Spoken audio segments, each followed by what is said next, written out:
ओम गंग गणपते नमः। आप सभी का आपके अपने चैनल पर बहुत बहुत स्वागत है।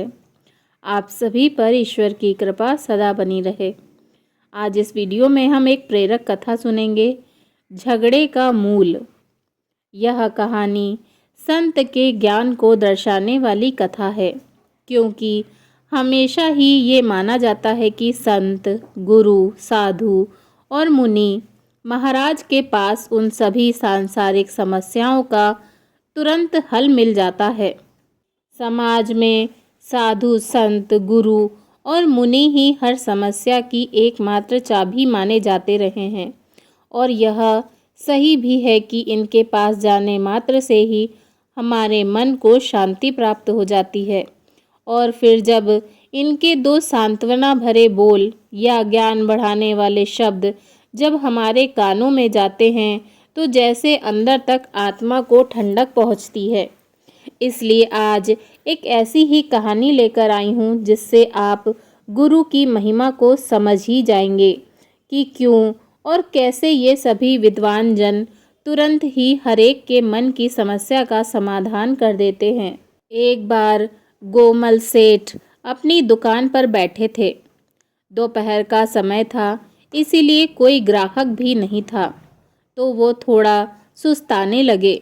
इतने में ही एक संत भिक्षुक भिक्षा लेने के लिए दुकान पर आ पहुँचे और सेठ जी को आवाज़ लगाई कुछ देने के लिए। सेठ जी ने देखा कि इस समय कौन आया है।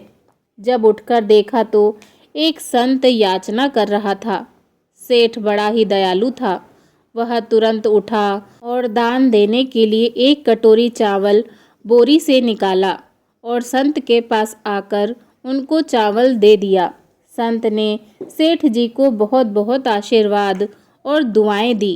तब सेठ जी ने संत से हाथ जोड़कर बड़े ही विनम्र भाव से कहा कि हे गुरुजन, आपको मेरा प्रणाम है। मैं आपसे अपने मन में उठी शंका का समाधान पूछना चाहता हूँ। संत ने कहा कि जरूर पूछो। तब सेठ जी ने कहा कि लोग आपस में लड़ते क्यों हैं?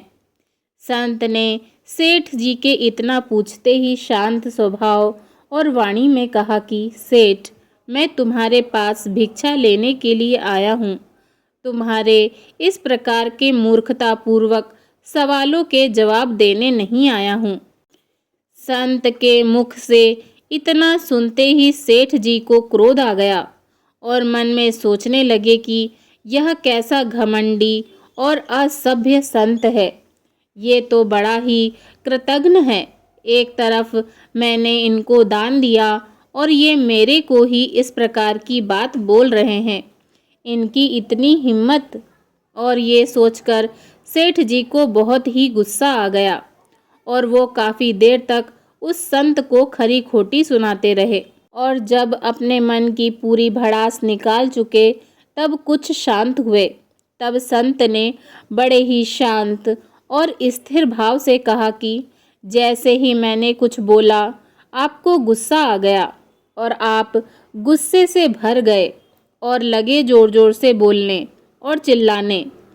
वास्तव में केवल विवेकहीनता ही सभी झगड़े का मूल होता है। यदि सभी लोग विवेकी हो जाएं तो अपने गुस्से पर काबू रख सकेंगे और हर परिस्थिति में प्रसन्न रहना सीख जाएंगे। दुनिया में झगड़े ही नहीं होंगे। अगर आपको यह कहानी पसंद आई हो तो वीडियो को लाइक करें और चैनल को सब्सक्राइब करें। धन्यवाद। जय श्री राधे कृष्णा।